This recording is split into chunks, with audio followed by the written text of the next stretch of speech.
श्री गणेशाय नमः। श्री हरि संक्षिप्त ब्रह्म विवर्त पुराण। श्री कृष्ण जन्म खंड। शुभ लग्न में यात्रा संबंधी मंगल कृत्य करके श्री कृष्ण का मथुरापुरी को प्रस्थान। पुरी की शोभा का वर्णन, कुब्जा पर कृपा, माली को वरदान, धोबी का उद्धार, कुब्जा का गोलोकगमन, कंस का दुख स्वप्न, रंगभूमि में कंस का पधारना, धनुर्भंग, हाथी का वध, कंस का उद्धार, उग्रसेन को राज्यदान, माता पिता के बंधन काटना, वसुदेव जी के द्वारा नंद आदि का सत्कार और ब्राह्मणों को दान। श्री नारायण कहते हैं, नारद, जब वायु से सुवासित चंदन निर्मित और फूलों से बिछी हुई शैया पर राधिका जी सो गई तथा गोपिकाएं भी गाढ़ निद्रा में निमग्न हो गई, तब रात में तीसरे पहर के बीत जाने पर शुभ बेला में शुभ नक्षत्र से चंद्रमा का संयोग होने पर अमृत योग से युक्त लग्न आया। लग्न के स्वामी शुभ ग्रहों में से कोई एक अथवा बुध थे। उस लग्न पर शुभ ग्रहों की दृष्टि थी। पाप ग्रहों के संयोग से जो दुर्योग या दोष आदि प्राप्त होते हैं, उनका उस लग्न में सर्वथा अभाव था। ऐसे समय में श्री हरि ने स्वयं उठकर माता यशोदा को जगाया, मंगल कृत्य करवाया और बंधु जनों को आश्वासन दिया। जो विश्व ब्रह्मांड के स्वतंत्र कर्ता और स्वतंत्र पालक हैं, उन्हीं भगवान ने राधिका जी के भय से भीत से होकर बाजा बजाने की मनाही कर दी। वे दोनों पैर धोकर दो शुद्ध वस्त्र धारण करके चंदन आदि से लिपे हुए शुद्ध स्थान में बैठे। उनके वाम भाग में चंदन आदि से सुवासित तथा फल और पल्लव से युक्त भरा हुआ कलश रखा गया। दाहिने भाग में प्रज्वलित अग्नि तथा ब्राह्मण देवता उपस्थित हुए। सामने पति पुत्रवती सती साध्वी स्त्री प्रज्वलित दीपक और दर्पण प्रस्तुत किए गए। पुरोहित जी ने सुनिग्ध दुर्वा कांड, श्वेत पुष्प तथा शुभ सूचक श्वेत धान्य श्याम सुंदर के हाथ में दिए। उन सब को लेकर उन्होंने मस्तक पर रख लिया। तत्पश्चात श्री हरि ने घी, मधु, चांदी, सोना और दही के दर्शन किए।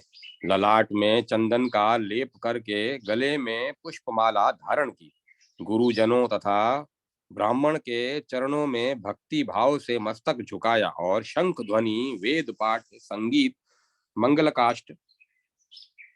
मंगलकाष्ट एवं ब्राह्मण के मनोहर आशीर्वाद बड़े आदर के साथ सुने।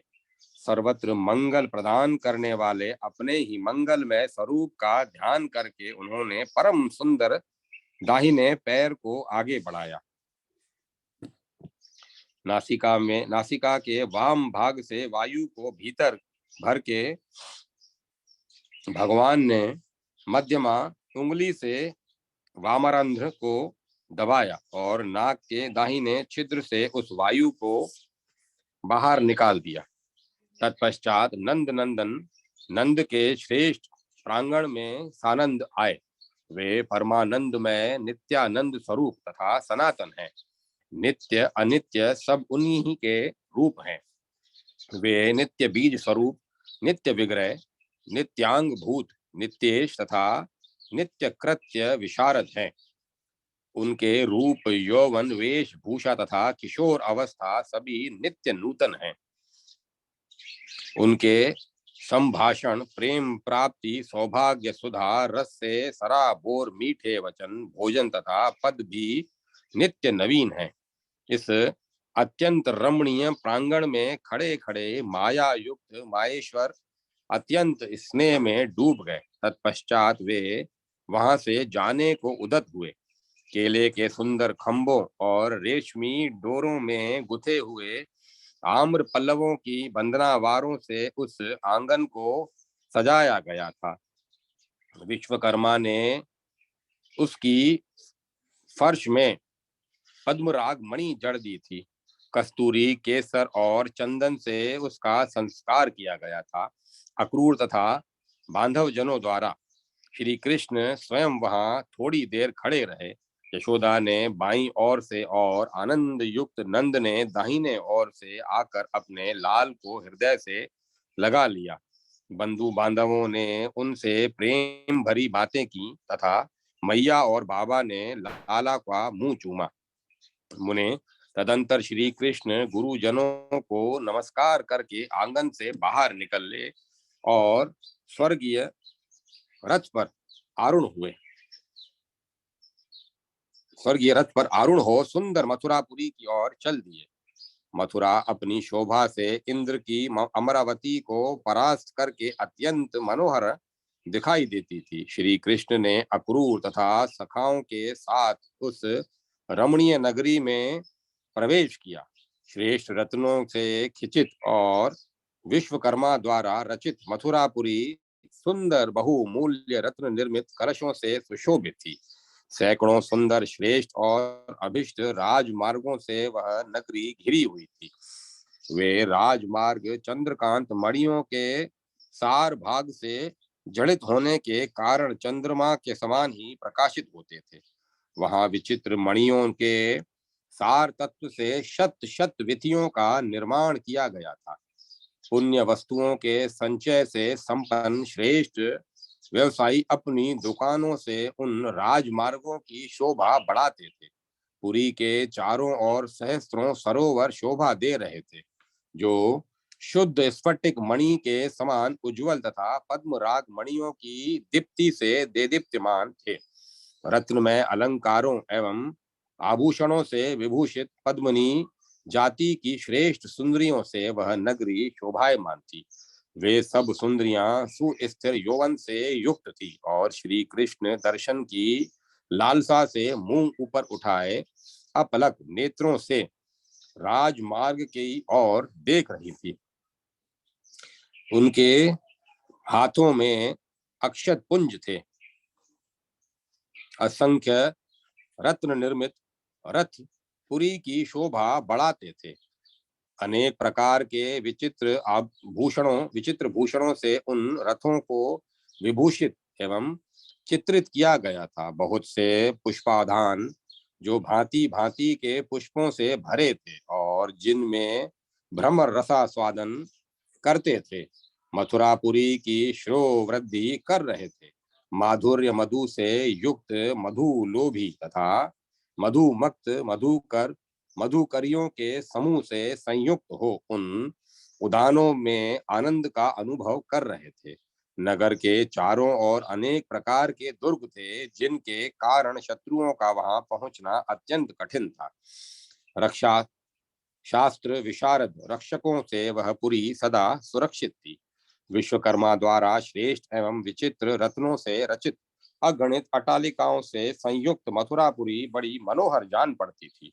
इस प्रकार मथुरापुरी की शोभा देख आगे बढ़ते हुए कमल नयन श्री कृष्ण ने मार्ग में कुब्जा को देखा, जो अत्यंत जरा जीर्ण एवं वृद्धा सी थी। डंडे के सहारे चलती थी, अत्यंत झुकी हुई थी और झुर्रियां लटक रही थी। उसकी आकृति रूखी और विकृत थी। वह कस्तूरी और केसर मिला हुआ चंदन का अनुलेपन किया लिए आ रही थी, जिसके स्पर्श मात्र से शरीर सुगंधित, सुनिग्ध तथा अत्यंत मनोहर हो जाता था। उस वृद्धा ने शांत ऐश्वर्य युक्त श्री संपन्न श्री निवास श्री बीज एवं श्री निकेतन श्याम सुंदर श्री वल्लभ को मंद मुस्कान के साथ देखा। देखते ही उसके दोनों हाथ जुड़ गए। वह भक्ति से विनीत हो गई और सहसा चरणों में सिर रखकर उसने प्रणाम किया। साथ ही उनके श्याम मनोहर अंगों में चंदन लगाया। श्री कृष्ण के जो सखा थे उनके अंगों में भी चंदन का अनुलेपन किया। फिर चंदन का स्वर्णमय पात्र हाथ में लिए श्रेष्ठ दासी ने बारंबार परिक्रमा करके श्री कृष्ण को प्रणाम किया। श्री कृष्ण की दृष्टि पड़ते ही वह सहसा अनुपम शोभा से संपन्न तथा रूप और यौवन से लक्ष्मी के समान रमणीय हो गई। आग में तपाकर शुद्ध की हुई स्वर्ण प्रतिमा के समान दीदीप्तिमान हो उठी। सुंदर वस्त्र और रत्नों के आभूषण उनके उसके अंगों की शोभा बढ़ाने लगे। वह 12 वर्ष की अवस्था वाली सुंदर कुमारी कन्या के समान धन्या और मनोहारिणी प्रतीत होने लगी। बहुमूल्य रत्नों द्वारा निर्मित श्रेष्ठतम हार से उसका वक्ष स्थल उद्भासित हो उठा। वह गजराज की भांति मंद गति से चलने लगी। रत्नों के मंजिर उसके चरणों की शोभा बढ़ाने लगे। सिर पर केशों की बंधी हुई वेणी मालती की माला से आवेष्टित थी, जो सुंदर और गोलाकार दिखाई देती थी। उसने ललाट में सिंदूर की बिंदी लगा रखी थी, जो अनार के फूल की भांति लाल थी। उस बिंदी के ऊपर कस्तूरी और चंदन के भी बिंदु थे। उस सुंदरी ने अपने हाथ में रत्नमय दर्पण ले रखा था। श्रीनिवास हरि उसे आश्वासन देकर आगे बढ़ गए। वह कृतार्थ हो प्रसन्नता पूर्वक अपने घर गई, मानो लक्ष्मी अपने धाम को जा रही हो। उसने अपने घर को देखा। वह लक्ष्मी के निवास मंदिर की भांति मनोहर हो गई थी। उसमें रत्नमयी शैया बिछी थी तथा उस भवन का निर्माण श्रेष्ठ रत्नों के सार तत्व के से हुआ था। रत्नों की दीपमालाएं अपनी प्रभा से उस ग्रह को उद्भासित कर रही थी। उस भवन में सब और रत्नमय दर्पण लगे थे, जो उसकी भव्यता को बढ़ा रहे थे। सिंदूर, वस्त्र, तांबुल, श्वेत चवर और माला लिए दास दासियों के समुदाय उस दिव्य भवन को घेर कर खड़े थे। मुने सुंदरी कुब्जा मन, वाणी और शरीर से श्री हरि के चरणों की ही चिंतन और समाराधन में लगी थी। वह निरंतर यही सोचती रहती थी कि कब श्री हरि का शुभागमन होगा और कब मैं उनके मनोहर मुख चंद्र के दर्शन पाऊंगी। उसे सारा जगत सदा श्री कृष्ण में दिखाई देता था। करोड़ों कंदर्पों की लावण्य लीला से सुशोभित श्याम सुंदर पल भर के लिए भी उसे भूलते नहीं थे। कुब्जा की विदा कुब्जा को विदा करने के पश्चात श्री कृष्ण ने एक मनोहर माली को देखा, जो मालाओं का समूह लिए राजभवन की ओर जा रहा था। उसने भी श्रीकांत को देख पृथ्वी पर माथा टेक कर उन्हें प्रणाम किया और अपनी सारी मालाएं परमात्मा श्री कृष्ण को अर्पित कर दी। श्री कृष्ण उसे अत्यंत दुर्लभ दास्य भाव का वरदान दे मालाएं पहनकर उस सुंदर राजमार्ग पर आगे बढ़ गए। तदंतर उन्हें एक धोबी दिखाई दिया, जो वस्त्रों का गट्ठर लिए जा रहा था। वह बड़ा बलवान और अहंकारी था तथा यौवन के मद से उन्मत्त हो सदा उद्दंडतापूर्ण बर्ताव किया करता था। महामुने श्री कृष्ण ने उससे विनय पूर्वक वस्त्र मांगा। उसने वस्त्र तो उन्हें दिया नहीं, उल्टे कठोर बातें सुनाई। धोबी बोला, ओ मूढ़, तू गोप जनों का लाडला है। यह वस्त्र गाय के चरवाहों के योग्य नहीं है, अत्यंत दुर्लभ और राजाओं के ही उपयोग में आने योग्य है। धोबी यह बात धोबी की यह बात सुनकर मधुसूदन हंसे। बलदेव, अक्रूर और कुंभकर्ण भी हंसने लगे। श्री कृष्ण ने एक ही तमाचे में उस धोबी का काम तमाम करके कपड़ों का वह गट्ठर ले लिया और सखाओं सहित उन्होंने अपनी रुचि के अनुसार वस्त्र धारण किए। वह रजक राज धोबियों का सरदार दिव्य देह धारण करके श्री कृष्ण पार्षदों से वेष्टित रत्न में विमान द्वारा गोलोक को चला गया। उसका वह दिव्य शरीर अक्षय यौवन से युक्त, जरा और मृत्यु का निवारक श्रेष्ठ पीतांबर से सुशोभित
साईं जी आपकी आवाज नहीं आ रही, आपको म्यूट किया है।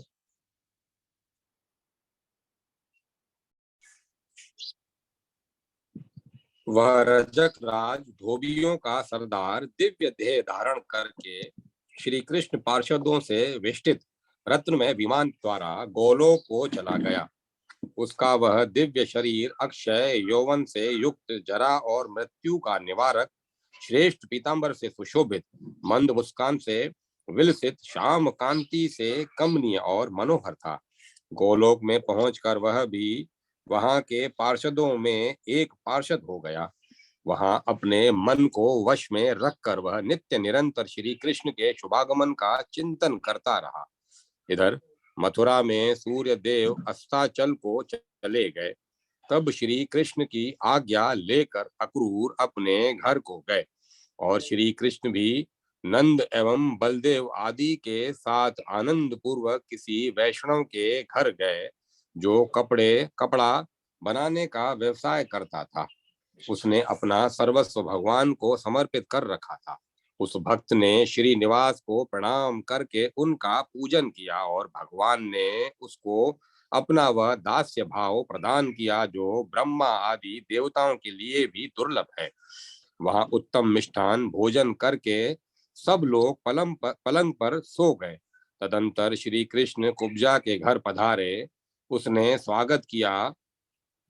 भगवान ने उसको बताया, प्रिय, श्री राम अवतार के समय तुमने मेरे लिए तप किया था, अतः अब मुझसे मिलकर जरा मृत्यु रहित और अत्यंत दुर्लभ मेरे परम धाम गोलोक को जाओ। इसी समय गोलोक से एक रत्न निर्मित रथ वहां आया और कुब्जा दिव्य देह धारण करके उसी के द्वारा गोलोक को चली गई। मुने, वह वही चंद्रमुखी गोपी हो गई और कितनी ही गोपियां उसकी परिचारिका हुई। भगवान नंद नंदन भी क्षण भर कुब्जा के यहाँ ठहर कर पुनः अपने निवास मंदिर में लौट आए। जहाँ नंद जी सानंद विराजमान थे, उधर वह विहल कंस ने रात को नींद आ जाने पर कंस को कंस ने रात को नींद आ जाने पर दुखद दुःस्वप्न देखा, जो उसकी मृत्यु का सूचक था।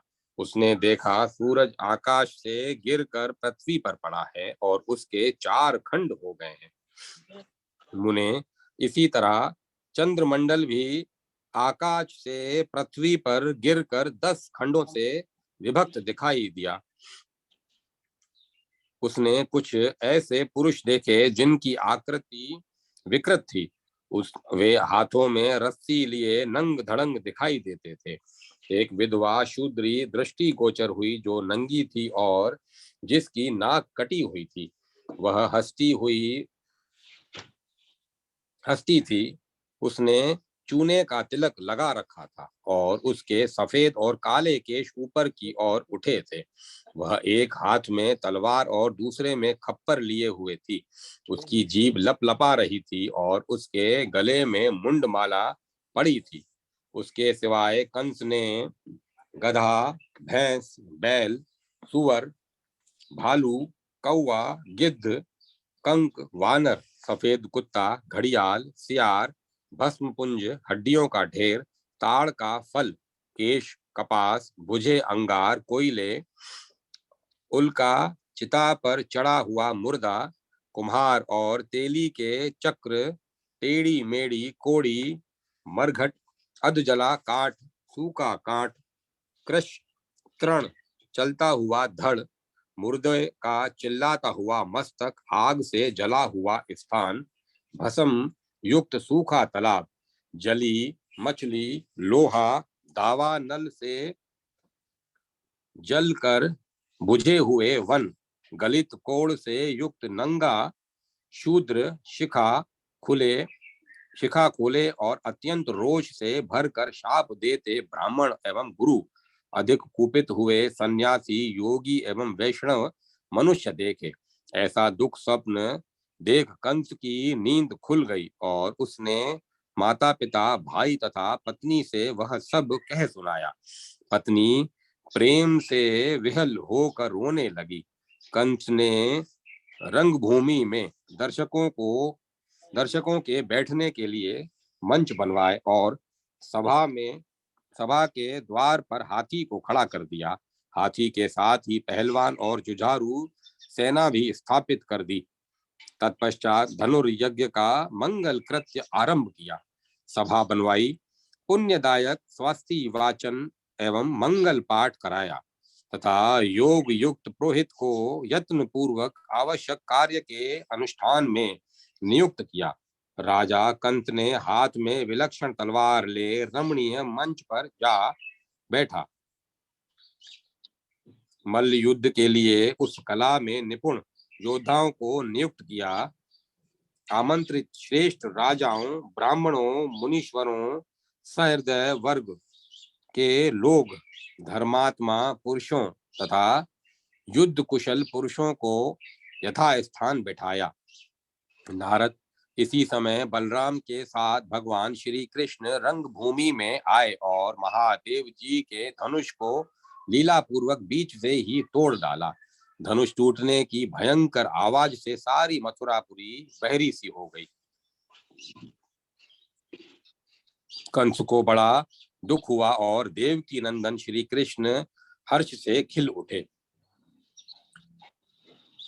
द्वारवर्ती मल्ल सहित हाथी का वध करके वे सभा में उपस्थित हुए। योगी जनों ने उन्हें साक्षात परमात्म देव परमेश्वर के रूप में देखा। वे अपने हृदय कमल में जिस स्वरूप का ध्यान करते थे वहीं उन्हें बाहर दृष्टि गोचर हुआ। राजाओं की सभा दृष्टि में वे सर्वशासक दंडधारी राजेंद्र थे। माता पिता ने उनको स्तनपान करने वाले दुधमुए बालक के रूप में देखा।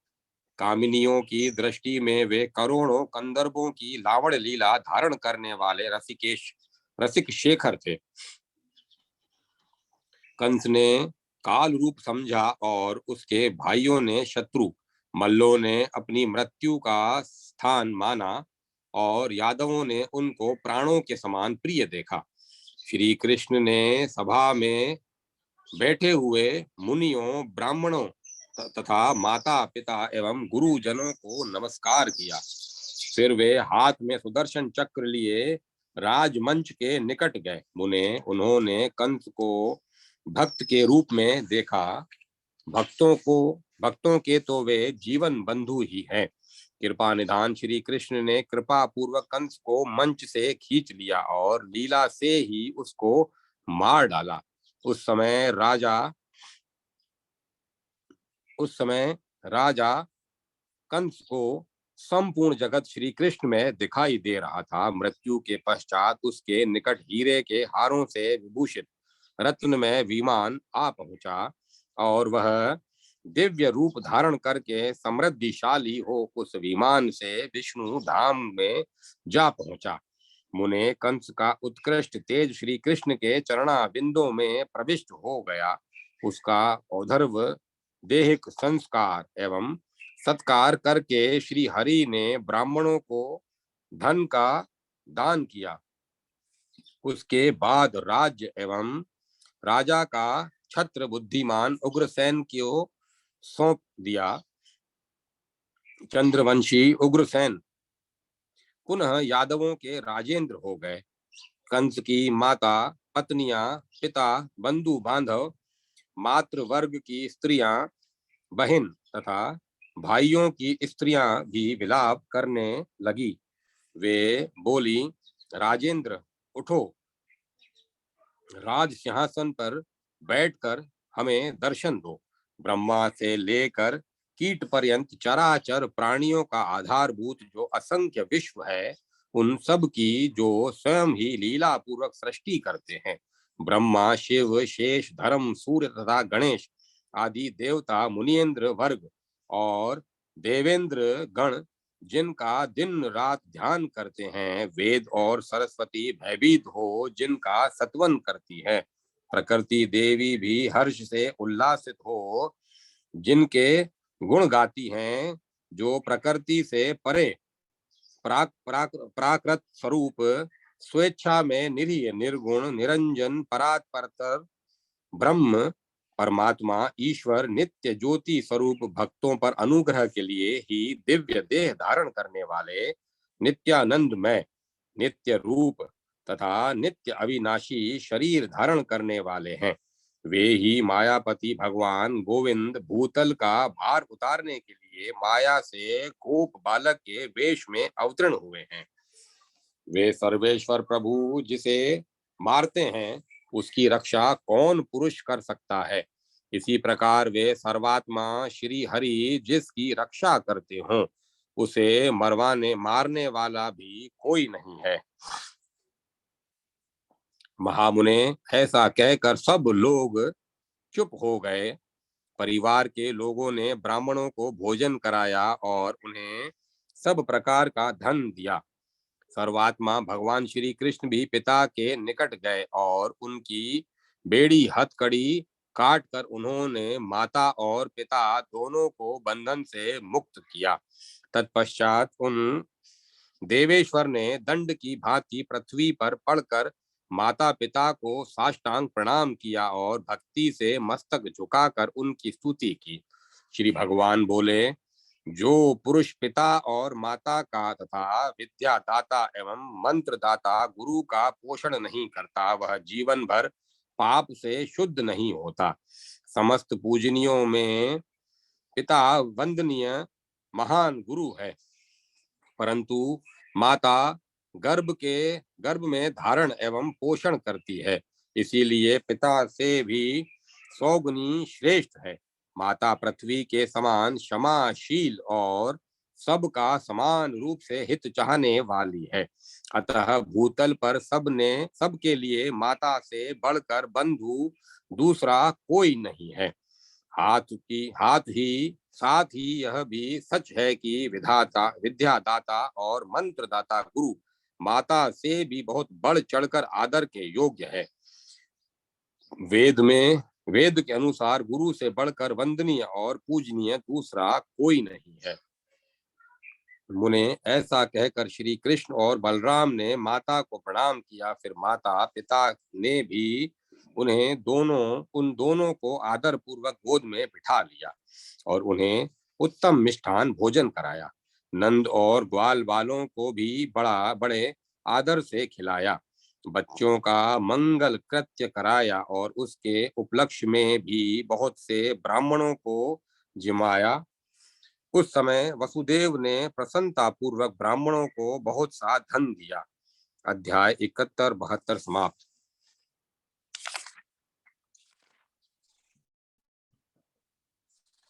श्री कृष्ण का नंद को अपना स्वरूप और प्रभाव बताना, गोलोक रास मंडल और राधा सदन का वर्णन, श्री राधा के महत्व का प्रतिपादन तथा उसके साथ अपने नित्य संबंध का कथन और दिव्य विभूतियों का वर्णन। श्री नारायण कहते हैं, नारद तदंतर शोक से आतुर और पुत्र वियोग से कातर हो फूट फूट कर रोते हुए चेष्टा शून्य पिता नंद को श्री कृष्ण और बलराम ने आध्यात्मिक आदि दिव्य योगों द्वारा सानंद समझाना आरंभ किया। श्री कृष्ण बोले, बाबा प्रसन्नता पूर्वक मेरी बात सुनो, शोक छोड़ो और हर्ष को हृदय में स्थान दो। मैं जो ज्ञान देता हूँ उसे ग्रहण करो।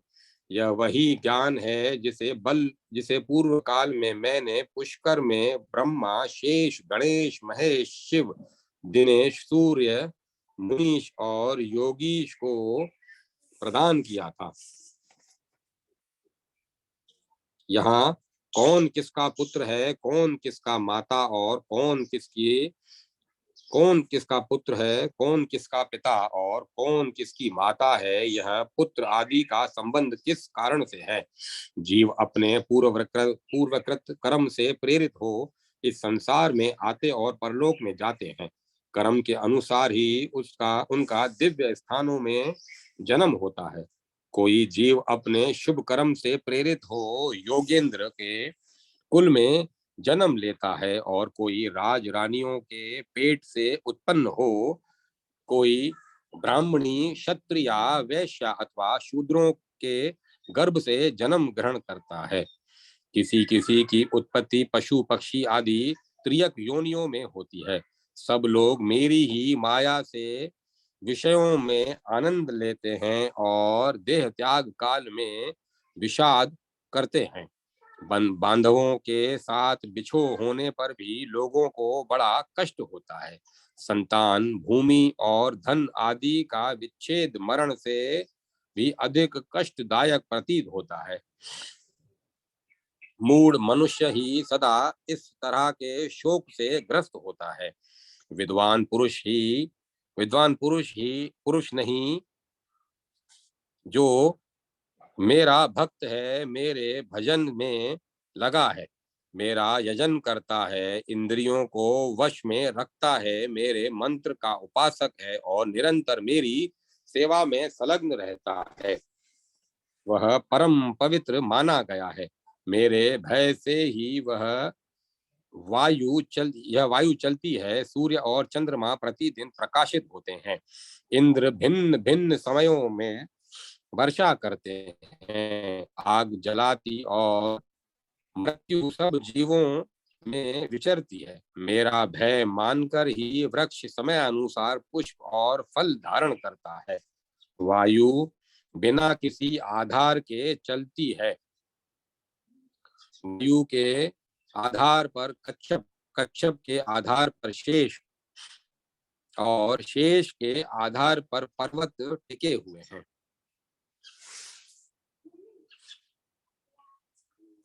पंक्तिबद्ध विद्यमान सात पाताल पूर्व पर्वतों के सहारे स्थित हैं। पातालों से जल पातालों से जल सुस्थिर है और जल के ऊपर पृथ्वी टिकी हुई है। पृथ्वी सात स्वर्गों की आधार भूमि है। ज्योतिष चक्र अथवा नक्षत्र मंडल ग्रहों के आधार पर स्थित है, परंतु वैकुंठ बिना किसी आधार के ही प्रतिष्ठित है। वह समस्त ब्रह्मांडों से परे तथा श्रेष्ठ है। उससे भी परे गोलोक धाम है। वह वैकुंठ धाम से 50 करोड़ योजन ऊपर बिना आधार के ही स्थित है। उसका निर्माण दिव्य चिन्मय रत्नों के सार तत्व से हुआ है। उसके 7 दरवाजे हैं, 7 सार हैं। वह 7 खाइयों से घिरा हुआ है। उसके चारों ओर लाखों परकोटे हैं। वहां गिरजा नदी बहती है। वह लोक मनोहर रत्न में पर्वत शत श्रृंग से आविष्टित है। शत श्रृंग का एक एक उज्जवल शिखर 10-10 हजार योजन लंबा चौड़ा है। वह पर्वत करोड़ों योजन ऊंचा है। उसकी लंबाई उससे 100 गुनी है और चौड़ाई 1 लाख योजन है। उसी धाम में बहुमूल्य दिव्य रत्नों द्वारा निर्मित चंद्रमंडल के समान गोलाकार रास मंडल है, जिसका विस्तार 10,000 योजन है। वह फलों से लदे हुए पारिजात वन से, 1 सहस्र कल्प वृक्षों से और सैकड़ों पुष्पोदानों से घिरा हुआ है। वे पुष्पोदान नाना प्रकार के पुष्प संबंधी वृक्षों से युक्त होने के कारण फूलों से भरे रहते हैं, अतएव अत्यंत मनोहर प्रतीत होते हैं। उस रास मंडल में 3 करोड़ रत्न निर्मित भवन है, जिसकी रक्षा में कई लाख गोपियां नियुक्त हैं। वहां रत्न में प्रदीप प्रकाश देते हैं। प्रत्येक भवन में रत्न निर्मित शैया बिछी हुई है। नाना प्रकार की भोग सामग्री संचित है। रास मंडल के सब और मधु की सैकड़ों बावलियां हैं। वहां अमृत की भी बावलियां हैं और इच्छा अनुसार भोग से सभी साधन उपलब्ध है। गोलोक में कितने ग्रह हैं यह कौन बता सकता है। वहां केवल राधा का जो सुंदर रमणीय एवं उत्तम निवास मंदिर है, वह बहुमूल्य रत्न निर्मित 3 करोड़ भव्य भवनों से सुशोभित है, जिनकी कीमत नहीं आकी जा सकती। ऐसे रत्नों द्वारा निर्मित चमकीले खंभों की पंक्तियां उस राधा भवन को प्रकाशित करती हैं। वह भवन नाना प्रकार के विचित्र चित्रों द्वारा चित्रित है। अनेक श्वेत चामर उसकी उनकी शोभा बढ़ाते हैं।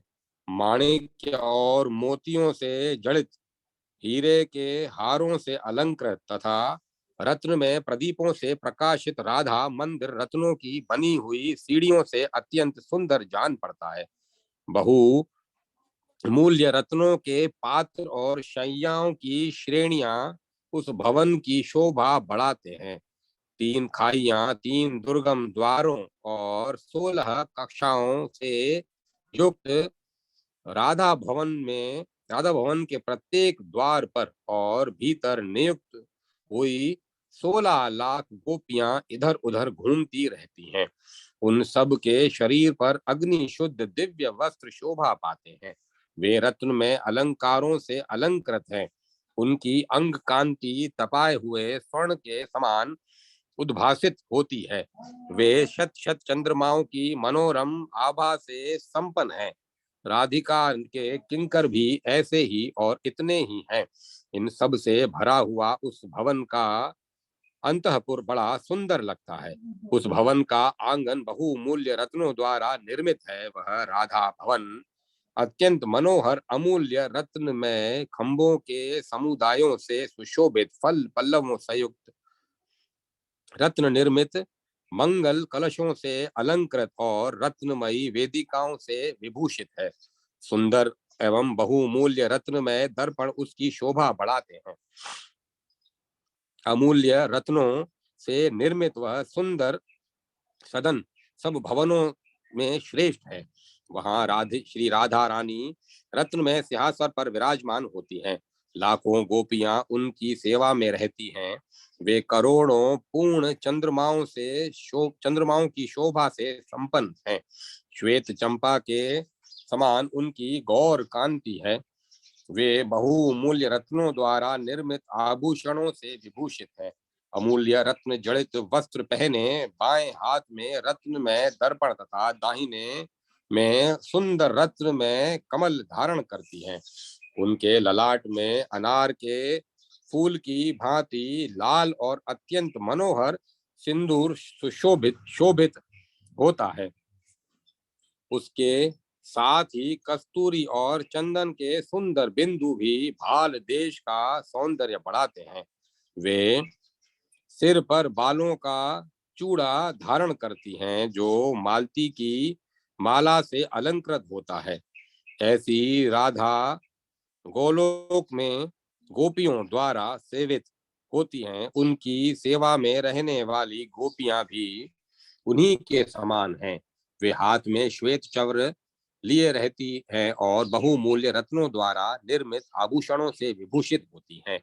समस्त देवियों में श्रेष्ठ वे राधा ही मेरे प्राणों की अधिष्ठात्री देवी है। वे सुदाम के शाप से इस समय भूतल पर वृषभानु नंदनी के रूप में अवतीर्ण हुई हैं। मेरे साथ उनका अब 100 वर्षों तक वियोग रहेगा। पिताजी, उन इन्हीं 100 वर्षों की अवधि में मैं भूतल का भार उतारूंगा। तदंतर निश्चय ही श्री राधा, तुम, माता यशोदा, गोप गोपीगण, वृषभानु जी, उनकी पत्नी कलावती तथा अन्य बांधव जनों के साथ में गोलोक को चलूंगा। बाबा, यही बात तुम प्रसन्नता पूर्वक मैया यशोदा से भी कह देना। महाभाग शोक छोड़ो और ब्रजवासियों के साथ ब्रज में लौट जाओ। मैं सबका आत्मा और साक्षी हूँ। संपूर्ण जीवधारियों के भीतर रहकर भी उनसे निर्लिप्त हूँ। जीव मेरा प्रतिबिंब है, यही सर्वसम्मत सिद्धांत है। प्रकृति मेरा ही विकार है, अथवा अर्थात वह प्रकृति भी मैं ही हूँ। जैसे दूध में धवलता होती है, दूध और धवलता में कभी भेद नहीं होता। जैसे जल में शीतलता, अग्नि में दाहिका शक्ति, आकाश में शब्द, भूमि में गंध, चंद्रमा में शोभा, सूर्य में प्रभा और जीव में आत्मा है, उसी प्रकार राधा के साथ मुझको अभिन्न समझो। तुम राधा को साधारण गोपी और मुझे अपना पुत्र न जानो। मैं सबका उत्पादक परमेश्वर हूँ और राधा ईश्वरी प्रकृति है। बाबा, मेरी सुखदायिनी विभूति का वर्णन सुनो। जिसे पहले मैंने अव्यक्त जन्मा ब्रह्मा जी को बताया था।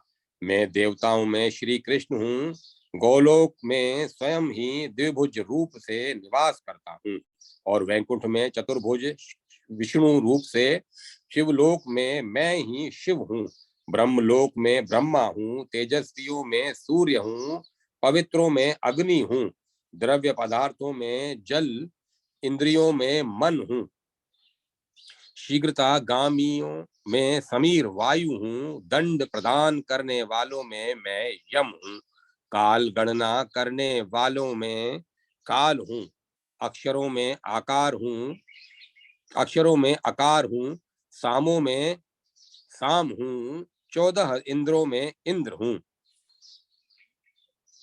धनियों में कुबेर हूँ, दिक्पालों में ईशान हूँ, व्यापक तत्वों में आकाश हूँ, जीवों में सबका अंतर आत्मा हूँ, आश्रमों में ब्रह्म तत्वज्ञ सन्यासी आश्रम हूँ, धनों में मैं सर्व दुर्लभ बहुमूल्य रत्न हूँ, तेजस पदार्थों में स्वर्ण हूँ, मणियों में कौस्तुभ हूँ, पूज्य प्रतिमाओं में शालग्राम तथा पत्तों में तुलसी दल हूँ, फूलों में पारिजात, तीर्थों में पुष्कर, वैष्णवों में कुमार, योगिंद्रों में गणेश, सेनापतियों में स्कंद, धनुर्धरों में लक्ष्मण, राजेंद्रों में राम, नक्षत्रों में चंद्रमा, मासों में मार्ग शीर्ष, ऋतुओं में वसंत, दिनों में रविवार, तिथियों में एकादशी, सहनशीलों में पृथ्वी, बांधवों में माता, भक्ष्य वस्तुओं में अमृत,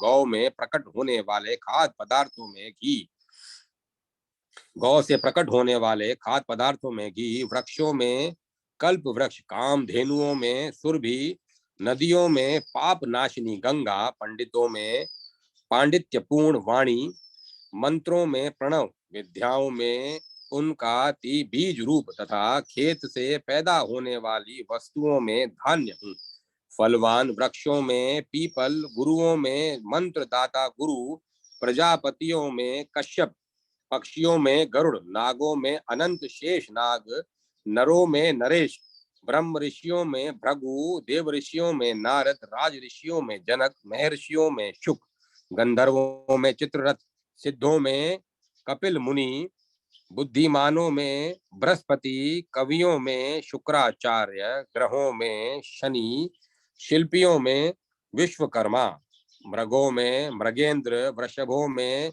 शिववाहन नंदी, गजराजों में ऐरावत, छंदों में गायत्री, संपूर्ण शास्त्रों में वेद, जलचरों में उनका राजा वरुण, अप्सराओं में उर्वशी, समुद्रों में जल निधि, पर्वतों में सुमेरु, रत्न में शेलों में हिमालय, प्रकृतियों में देवी पार्वती और देवियों में लक्ष्मी हूँ, मैं नारियों में शतरूपा, अपनी प्रियतमाओं में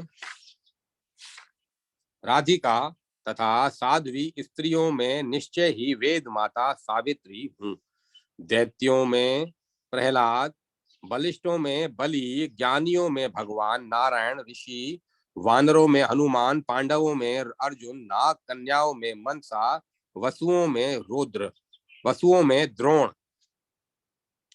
बादलों में द्रोण, जम्बू द्वीप द्वीप में 9 खंडों में भारतवर्ष, जम्बू द्वीप के 9 खंडों में भारतवर्ष, कामियों में कामदेव, कामों की स्त्रियों में रंभा और लोकों में गोलोक हूँ, जो समस्त लोकों के में उत्तम और सबसे परे है, मातृकाओं में शांति, सुंदरियों में रति, साक्षियों में धर्म, दिन के क्षणों में संध्या, देवताओं में इंद्र, राक्षसों में विभीषण, रुद्रों में कालाग्नि रुद्र, भैरवों में संहार भैरव, शंखों में पांचजन्य, अंगों में मस्तक, पुराणों में भागवत, इतिहासों में महाभारत, पांचरात्रों में कापिल, मनुओं में स्वयंभू, मुनियों में व्यासदेव, पितृ पत्नियों में स्वधा, अग्नि प्रियाओं में स्वाहा,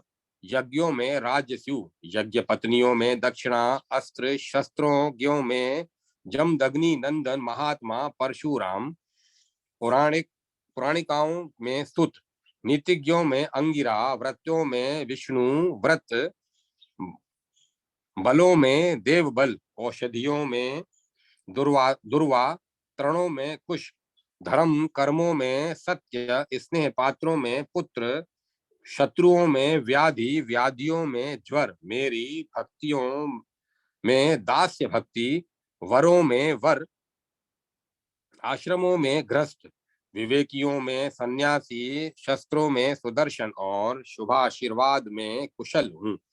ऐश्वर्यों में महाज्ञान, सुखों में वैराग्य, प्रसन्नता प्रदान करने वालों में मधुर वचन, दानों में आत्मदान, संचयों में धर्म कर्म का संचय, कर्मों में मेरा पूजन, कठोर कर्मों में तप, फलों में मोक्ष, अष्ट सिद्धियों में प्राकाम्य, कुरियों में काशी, नगरों में कांची, देशों में वैष्णवों का देश और समस्त स्थूल आधारों में मैं ही महान विराट हूँ।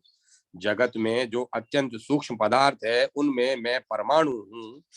वेदों में अश्वनी कुमार, भेषजों में रसायन, मंत्र वेताओं में धन्वंतरी, विनाशकारी दुर्गणों में विषाद, रागों में मेघ मल्हार, रागनियों में कामोद, मेरे पार्षदों में श्रीधामा, मेरे बंधुओं में उद्धव, पशु जीवों में गौ, वनों में चंदन, पवित्रों में तीर्थ और निशंकों में वैष्णव, वैष्णव से बढ़कर दूसरा कोई प्राणी नहीं है।